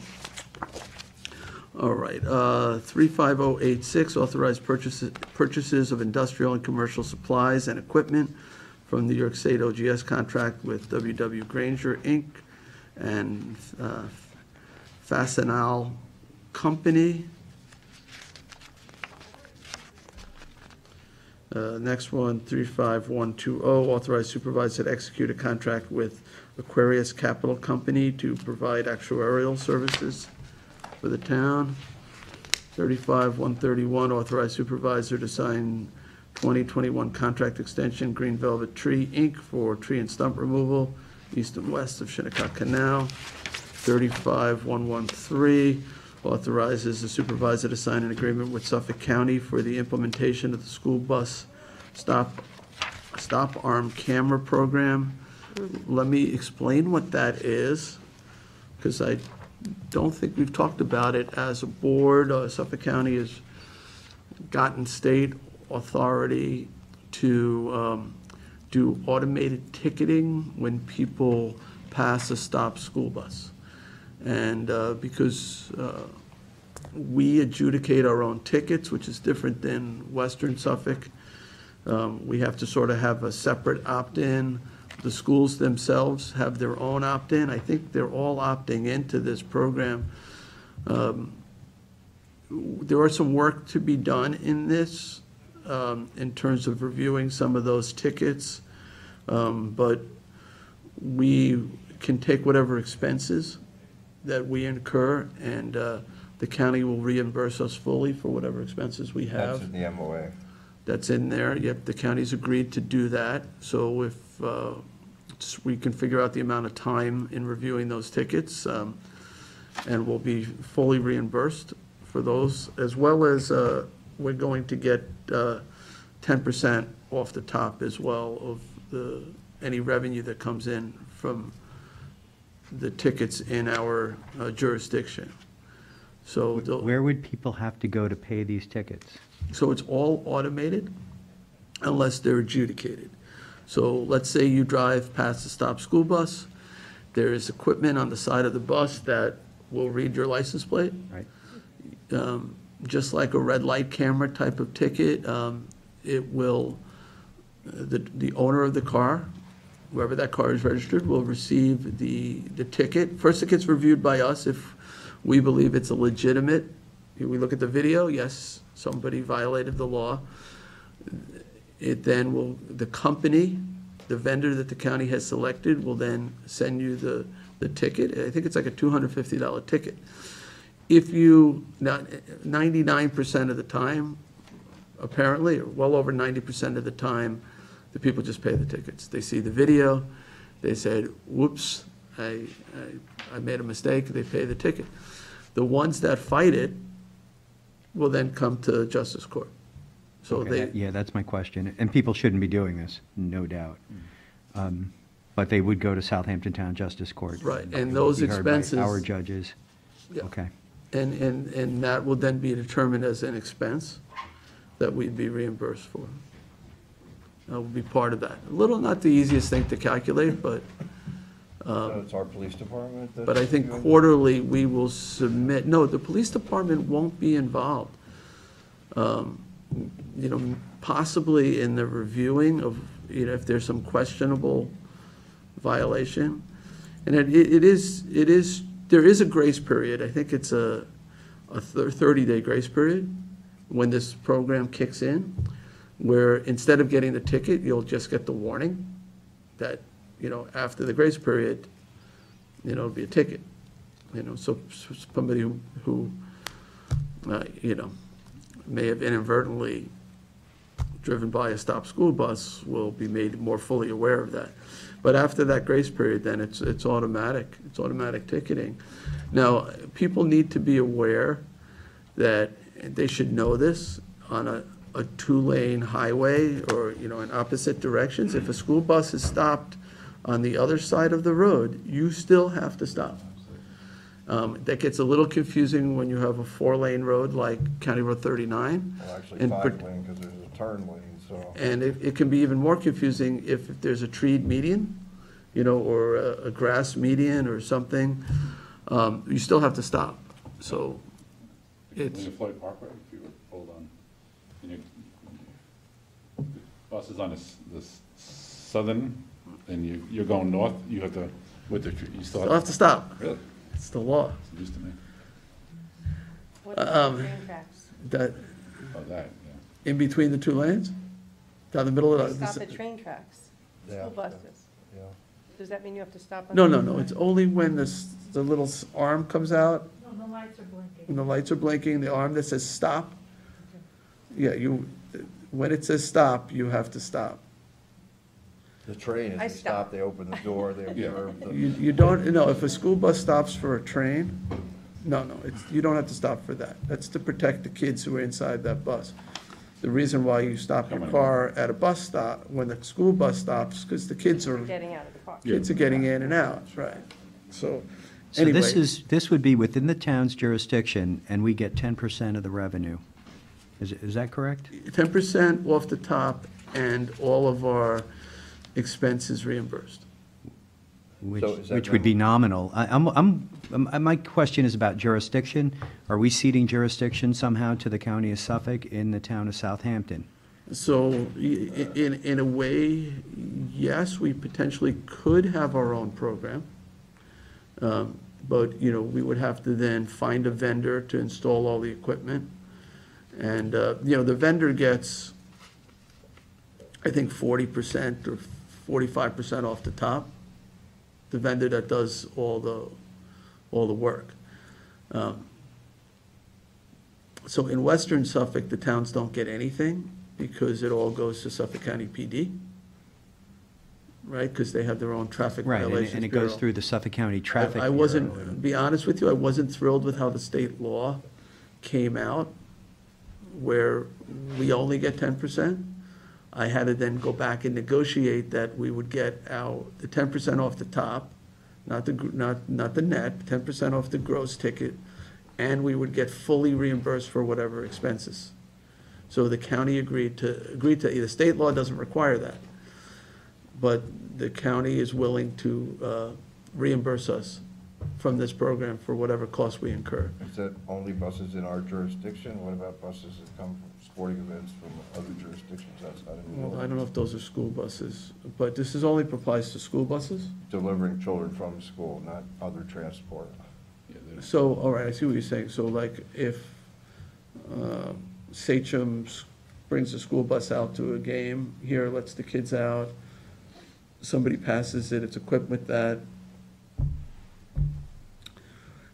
Somebody passes that school bus, they're automatically ticketed.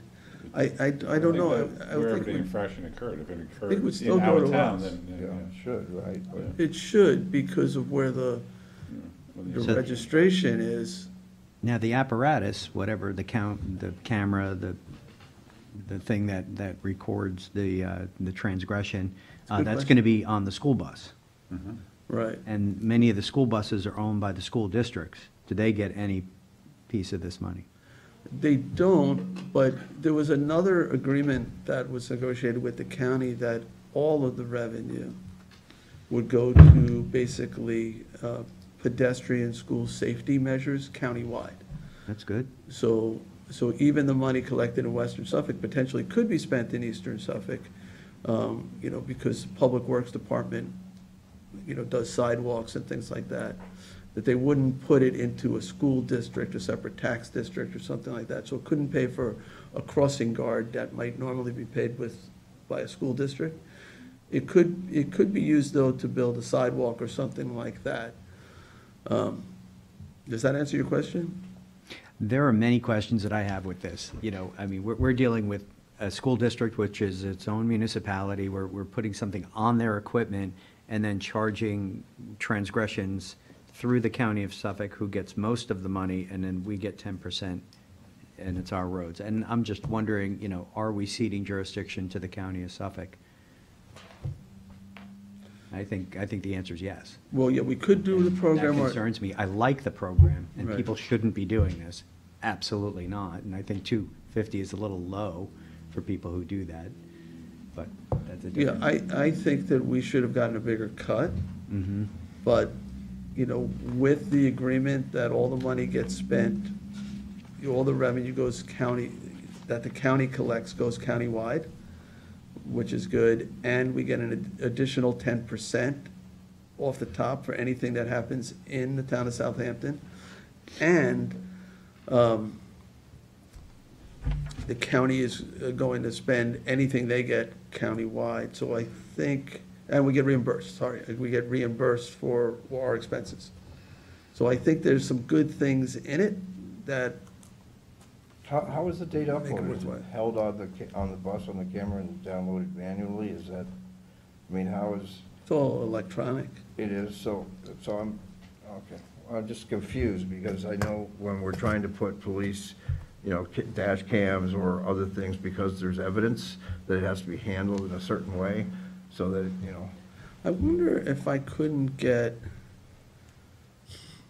somebody from the county to come to the town board meeting. I know they certainly could answer any questions. You could, Steve Randazzo from the county executive's office has been the one who's been explaining this program.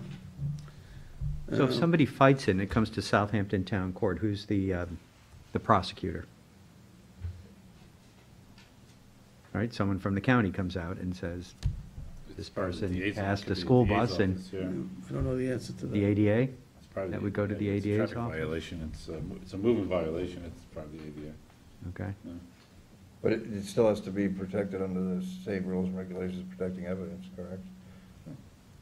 So, I mean, so that cameras, data can't get tampered with and all the issues. It's one of the big blocks we have for, you know, having police cams on officers and dash cams and things. The Let cost me, is prohibitive. let's move on, let's get through the agenda. Let me see if I can get Steve Randazzo on the phone. Okay, And and maybe one we- question you can ask him up front is this the agreement that was negotiated with East Hampton, Southold, Shelter Island, or? Yeah, no, it's the exact same. Okay, That I know. it is the same. Yeah, and he did present to the East End Supervisors and Mayors Association. And I think all the school districts have opted into the program, because they have to opt in. So even though they don't get revenue from it, they do get benefit in terms of, it discourages people, obviously, from driving past school buses, so it keeps the kids safer. And any revenue does go toward school safety, which is good. So, It's positive. so that's good. That's going to go into a special fund in the county to build Yes. sidewalks and crosswalks and good things for children Right. going to and from school. Exactly. All right, so let's keep going, and then I'll make an attempt to see if we can get Steve Randazzo on speakerphone, and we can ask any questions. All right, John, you're next? Town Board Resolution ID 35127 to authorize the supervisor to sign contract extension for Sag Harbor Transfer Station booth replacement. 35093, authorize supervisor to sign contract extension for dry cleaning and laundry services for police department for east of the canal with Southampton Village Cleaners and Watermill Village Cleaners. 35094, authorize supervisor to sign contract extension for dry cleaning and laundry services for police department for the west of the canal, with Good Ground Cleaners, Inc. and Quality Care Cleaners. 35100, authorize supervisor to sign contract extension for hardware and various items for pickup. 35123, authorizes the renewal of agreement with Baseline Health Management LLC to provide comprehensive health physicals. 35124 authorizes supervisor to sign 2021 agreement with Penflex, Inc. for the Defined Benefit Service Award Program. 35136 authorize supervisor to execute a 2021 maintenance agreement with Tracker Software Corporation, formerly known as Business Management Service Systems, Inc., for PubWorks software for various town facilities. 35125 authorizes supervisor to execute a 2021 retainer agreement with Peter Johnson Esquire to provide tax certiorari services. Town Board Resolution ID 35134 authorizes supervisor to execute a new agreement with LK McLean Associates, PC, for on-call engineering services to be provided to the town department for various townwide projects. 35130 authorizes the supervisor to execute a traffic signal agreement with the County of Suffolk for the traffic signals at CR 38 North Sea Road and Parish Road in Southampton. Resolution ID 35132 authorizes the supervisor to sign an extension for Suffolk Paving Corp. For furnish and install asphalt concrete. Resolution ID 35137 authorizes supervisor to sign extension with Jackson Dodds and Company, Inc. to provide maintenance on trails in Southampton. Resolution 35122, recall and amend Town Board Resolution 138 of 2020 for LK McLean Associates, PC, for professional services to be provided for the Alewife Creek Habitat Enhancement. Town Board Resolution 35126, rescind Town Board Resolution 2018-1180.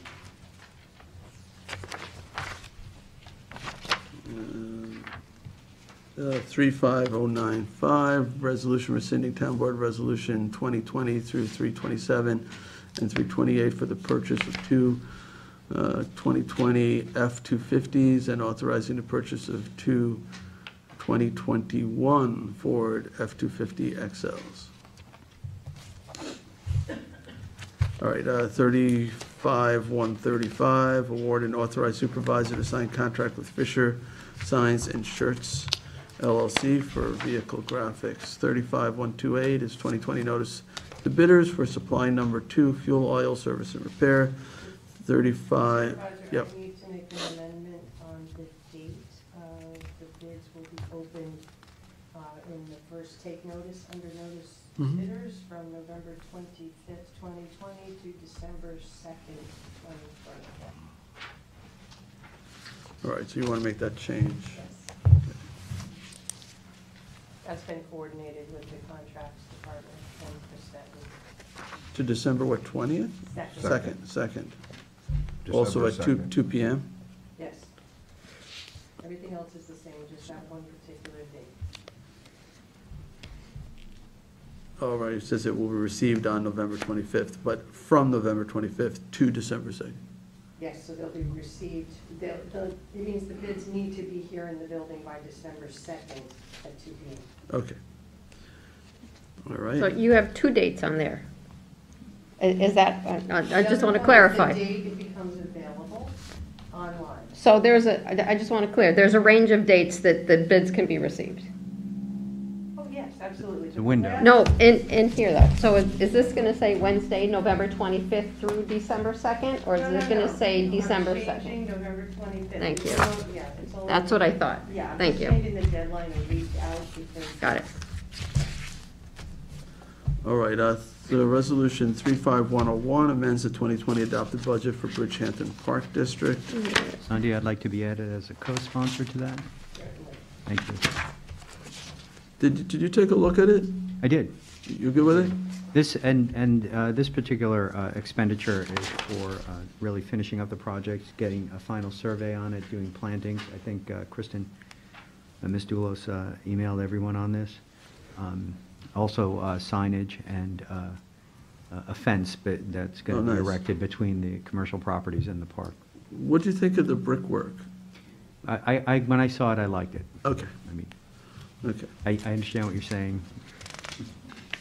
It wasn't what I was expecting. Right. In terms of the pattern of the bricks. Right. but, That's what I thought. all right, 35085 amends the 2020 budget for various departments.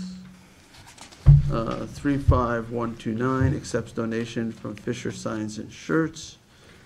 35104, acknowledge November 2020 as the Southampton Youth Board's Volunteer Recognition Month, and I'll be talking about that later on at our update session. 35061 accepts retirement of Michael Zara, Southampton Town Police Lieutenant, January 4th, 2021. Oh. 34952 is Deputy Tax Receiver. This would be, I guess there is there was a retirement. And there's an open position that the tax receiver is looking to fill. Okay, there's a named individual there. 35117 is reallocates construction equipment operator title to new grade. 35042 is a notice of public hearing on the acquisition of lands of the estate of Vivian Culver in West Hampton. And amend CPF management stewardship plan to include the property. 35028, oh, that's you, John? ID 35028, a notice of public hearing to consider amending Town Code Chapter 205, Waste Management, to amend and add definitions, amend regulations, address waste management on commercial properties, and require a permit or single entry pass for residential self-haulers at Southampton Town Transfer Station.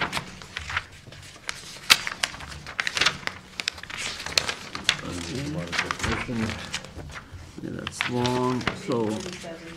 Thank you. So that is tied to the budget too? Yes. So that's the idea that you'll need a permit to use the transfer stations, right? For recycling for self-haulers. Right. Not just for recycling, I think just. Well, for use, right? For use. I always recycle, so just want to get that point out. Town Board Resolution ID 35027, notice of public hearing to consider amending Town Code Chapter 330 zoning, Section 183 site plan elements to I, address rainstorm retention, and II to require recycling containers on site plans within the town. Could you modify, I had some concerns about interior. This is for at the grounds, Yeah, right? it's a place to put a pad, essentially. It's important because it just gets really messy. Okay. And there's two options to do that. It's like, okay, it's like right now, they normally show where the dumpster's gonna go. You'll have to also There'll be a show- place where it has to go. Okay. 34758, authorize acquisition of lands of Hampton Valley Associates, East Quogue, and amends the CPF management and stewardship plan to include the property. John, you're next. Town Board Resolution ID 34826, accept conservation easement in connection with application of Southampton Country Day Camp North Sea.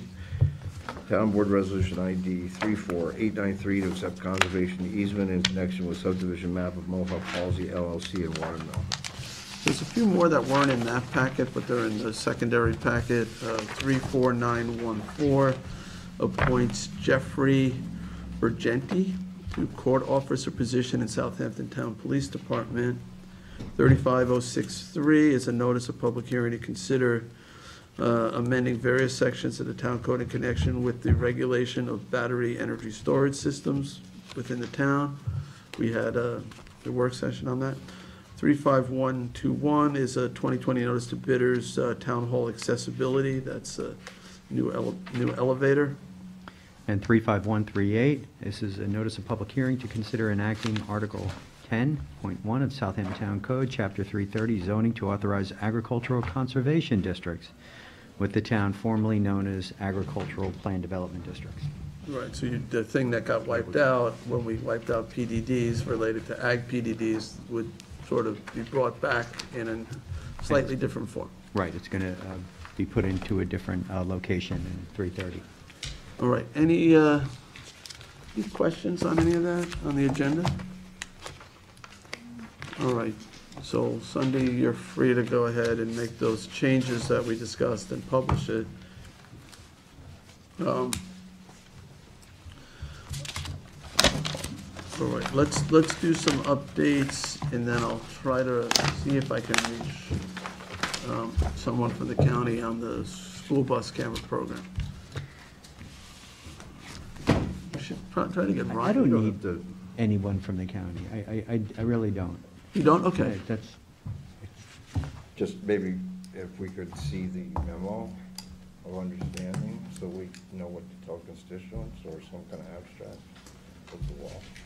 Okay, I mean, I could see if they're available, but that's fine. If you can call them separately too. Yeah. With any questions, I'll give you the phone number.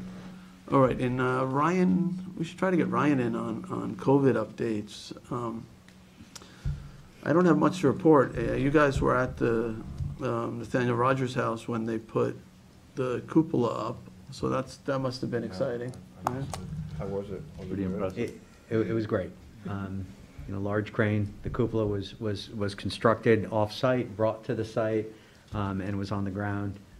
6,000 pounds that cupola is, and it was hoisted up onto the building, and you could see it there today. It's gonna be there for a long time. Well made. I loved it. It had all the copper, the original design work. Good. It's really quite beautiful, and it looks nice on the structure. I can't wait to see it. Yeah. I'll have to take a ride out. And other than that, I mean, this week was mostly election day, and we're still waiting to count all the votes, and then we'll know who the winners and losers are. We'll be able to congratulate the local winners when we have a certified vote. Other than that, I don't really have much. I'd like to do a little bit on a COVID piece, but not without Ryan, so maybe we'll do that next Thursday. Anybody else have any updates? Julie? All right, so earlier in our draft agenda, we had a resolution about Volunteer Recognition Month. So November is the Southampton Youth Board's Volunteer Recognition Month, and in each work session in November, I'll be announcing the names of all the nominated volunteers. So I wanted to say thanks to our youth board members who work really hard throughout the whole year to make Southampton Town a better place for our kids. And I also wanted to just say a general thank you to all volunteers out there. No matter what you do, thank you. I think the world revolves around volunteers. So these are the first 6 nominees for our virtual Volunteer Recognition Month. The first is Alan Rodriguez of Hampton Bays, who is nominated by St. Rosalie's Church. Kenyatta Nash, she's 16 years old from Riverside, nominated by the Butterfly Effect Project. Imani Thomas of Flanders, nominated by the Riverhead CAP. Reese Nugent, Southampton High School, nominated by the Retreat. Linda Frankenbach, nominated by iTry. And last but certainly not least is 7-year-old Destiny Tuck from Flanders, who is nominated by the Butterfly Effect. And I'd say let's all try to be like Destiny, who at 7 is volunteering her time. So that's our first group for this week. Please go to the Southampton Town website to read the full bios. There's a lot of information on each of these people. They do a lot of great things. So please go read their personal bios, and congratulations to everybody. Thank you. Thank you, Julie. Any other reports? Nope. Just quickly, the Sonic Estuary program up on the site is a link to their CMP, which is their document that they operate from and do all their good work. And there's a really good description on the programs that the PEP does. So it's turned out to be a really good document. COVID has kind of prevented us from going out with a bigger kind of presentation at the moment, but so all the links are on the town website. I think we still have the police survey up. Is that correct, Connie? So this is you can weigh in on town policing practices on the town's website too. We're collecting that data. I think that's really it. I did have one more thing. We're getting a number of emails from people from Cornell Cooperative Extension on one of the projects that's coming up in front of us. It's kind of interesting. Some of them, I wanted them to be able to get into the record, but if you've gotten any additional ones, I'm just trying to get those to the clerk so that it all stays in the record. Really, and it's really positive, very positive comments. I got one from a 9-year-old. I think I saw that one. Yeah, it was cute. It was really good. All right, anything else? Oh, I'm done, thank you. All right, there are some executive session items. Land acquisition for CPF, litigation, and typically personnel matters we'll cover, so I'll make a motion to end our work session and go into executive session on those items. Second. Seconded by Councilman Bouvier, all in favor? Aye. All right, we're adjourned for all other purposes.